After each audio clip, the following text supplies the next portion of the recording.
एक समय एक शेख तकी नाम का सिकंदर लोधी दिल्ली के बादशाह का गुरु था, धार्मिक गुरु था। और जब उसको ये पता चला कि सिकंदर लोधी के जलन का रोग कबीर जी ने ठीक कर दिया, परमेश्वर कबीर जी ने,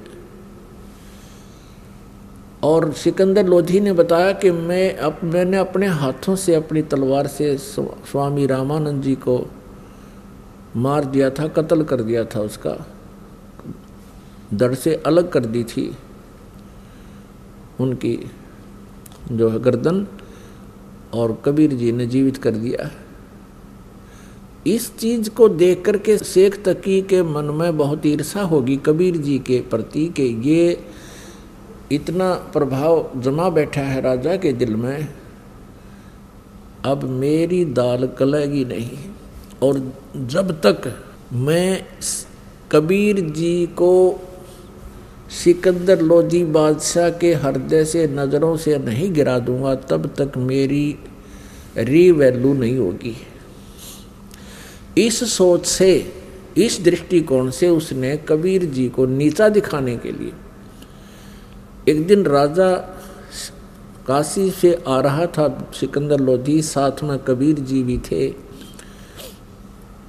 और शेख तकी भी थे। बनारस से दिल्ली लौटते समय एक दरिया के किनारे रात्रि में पड़ाव कर लिया था। अब शेख तकी ने कहा था, शेख तकी ने कहा कि राजन, मैं इसको तब मानूंगा कबीर को कोई शक्ति युक्त है, मेरे सामने कोई मुर्दा जीवित करके दिखा दे, ये तो जादूगर है। सिकंदर आपने उनकी गर्दन काट दी, इसने तुरंत जीवित कर दी होगी, जब जानूं किसी मुर्दे को जीवित करके दिखाए तब मानूं मैं इसको, अन्यथा मैं सब मुसलमानों को कह दूंगा कि सिकंदर लोधी हिंदू बन गया है, इसने हिंदू गुरु बना लिया।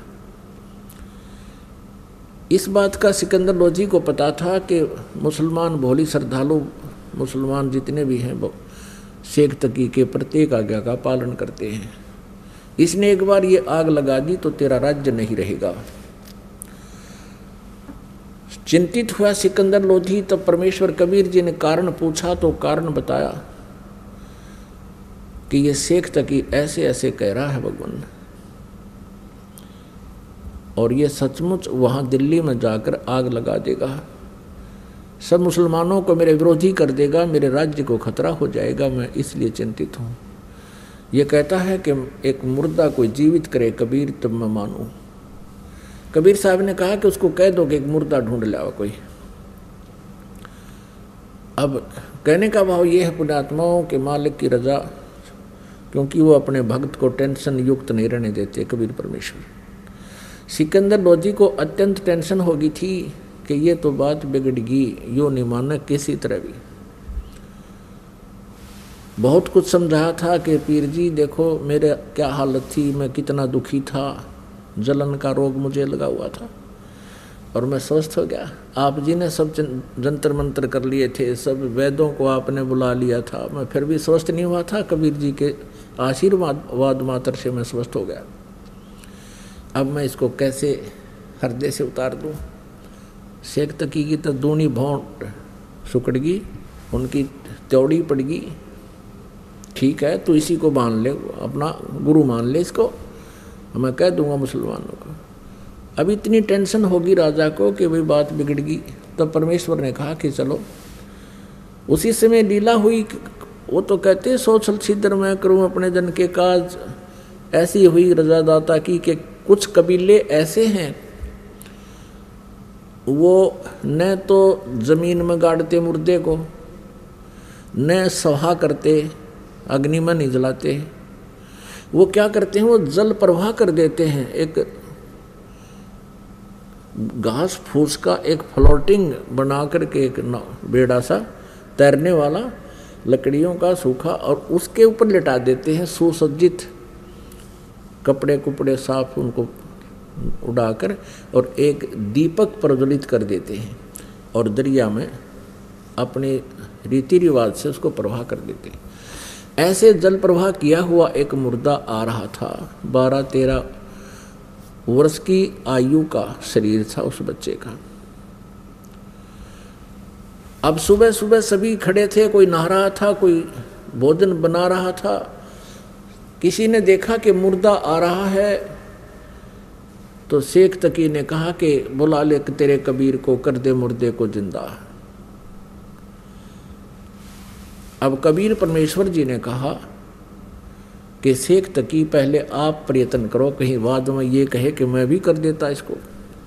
शेख तकी ने किए जंतर मंतर, वो मुर्दा चला गया 2-3 फरलांग यानी 1800 फुट डाउन स्ट्रीम में, नीचे को जल बह रहा था उधर को। तब शेख तकी ने कहा कि ये चाहता था कबीर जी कि मेरे सिर से बला टल जाए, मुर्दे कभी जिंदे होते, वो तो क़यामत के समय होंगे।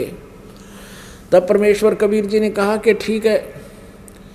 ऐसे इशारा किया था मालिक ने उस मुर्दे को जो जा रहा था नु बह करके, उसको ऐसे कर दिया, वो वापस चल पड़ा जैसे इंजन वाली नौका वापस चल पड़ती है दरिया के फ्लो के विपरीत, बहाव के विपरीत। ऐसे अप स्ट्रीम को और आ गया और वहाँ आकर के रुक गया जहाँ कबीर परमेश्वर विराजमान थे, खड़े थे, आए हैं, उपस्थित थे।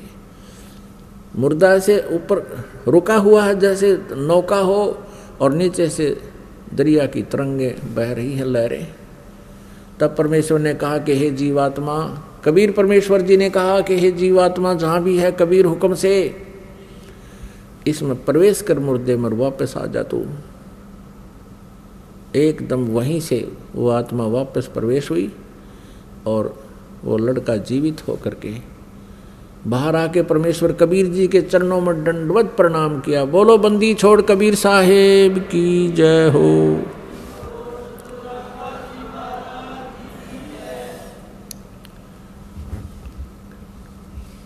अब सभी ने, उपस्थित व्यक्तियों ने कहा, क्योंकि सैकड़ों की संख्या में, हजारों की संख्या में अंगरक्षक सैनिक थे और राजा वीर सारे थे, तब उन्होंने कहा कि हे कबीर जी आपने तो कमाल कर दिया, लड़के का नाम कमाल रख दिया। और 12-13 वर्ष की आयु का पुत्र था, लड़का था किसी का, वो अपने पुत्र के रूप में परमेश्वर ने पाला पोसा। उस पुनर्जन्म प्राप्त प्राणी को भक्ति दी, अपने पास रखा पुत्र रूप में।